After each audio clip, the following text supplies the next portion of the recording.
changed as you What'd you notice? You were laid back and crossed, and then you come forward, and you were right here, right with her as it got deeper. Anybody notice anything there? Did you notice anything? Did you notice anything there? What'd you notice? I opened. Yeah.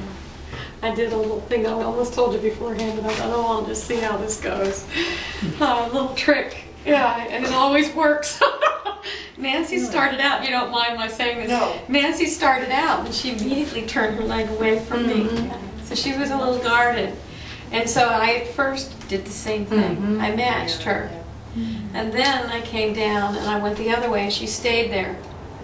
So I came down for a bit, and when I thought maybe she wouldn't notice, I then put my leg back up there again and then let her out, and within seconds she had come around and she turned her whole body. So often I felt a strain when I did that. I felt that you had a strain pulling me towards it. Yeah. I mean, literally, physically. And I didn't notice what you'd done, but I felt the strain. You don't.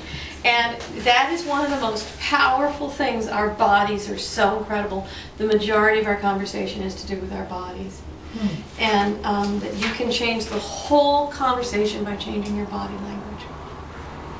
One of the lessons we're going to do, not this week, but another week, is all on body language. And understanding what it's saying, on what you're saying, what other people are saying with it, because it's huge. It's huge. So, and again, as a mediator, I've just had whole mediations go north, as the opposite of go south, simply by shifting the body language between people. You know, matching and leaving people out. It is a pretty powerful thing. Because she was, and I felt that she was closed off because she's doing this in front of everybody. It's perfectly natural. So I wanted her to be comfortable and to lock in. Another thing that sometimes you can do, I'm going to use you if you don't mind. So for instance, I have my back to you, I'm sorry guys.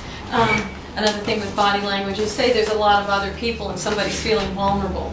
So maybe everybody at the dinner table is attacking this one person or something, or in a mediation, you know, there's somebody who's catching it.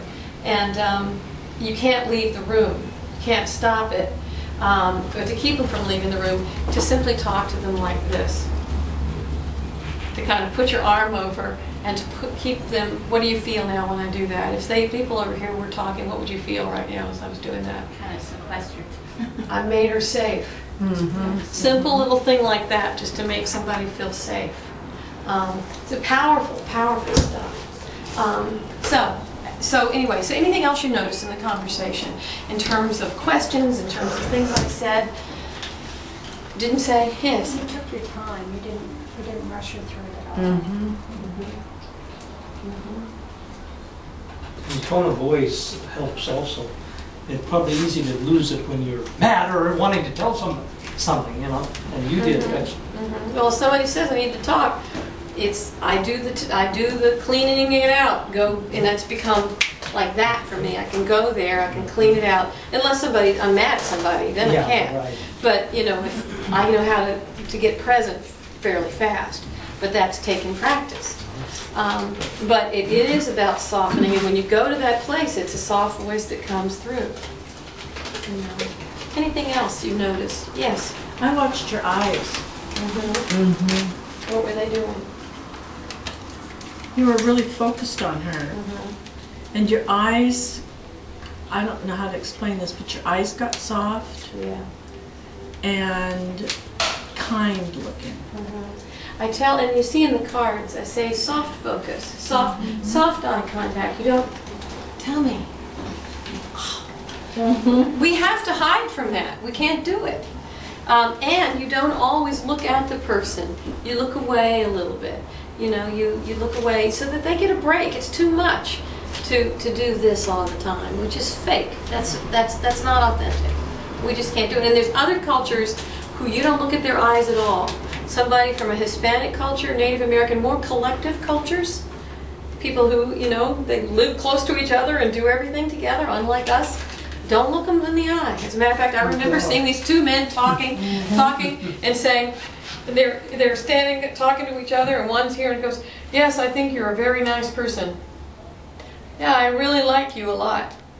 It was two Mexican men talking, and they never looked at each other. They're both facing this way, and they're looking down like this. and they're never making eye contact with each other. Because it can be affrontive, especially those cultures, and to make eye contact is too much. Yes?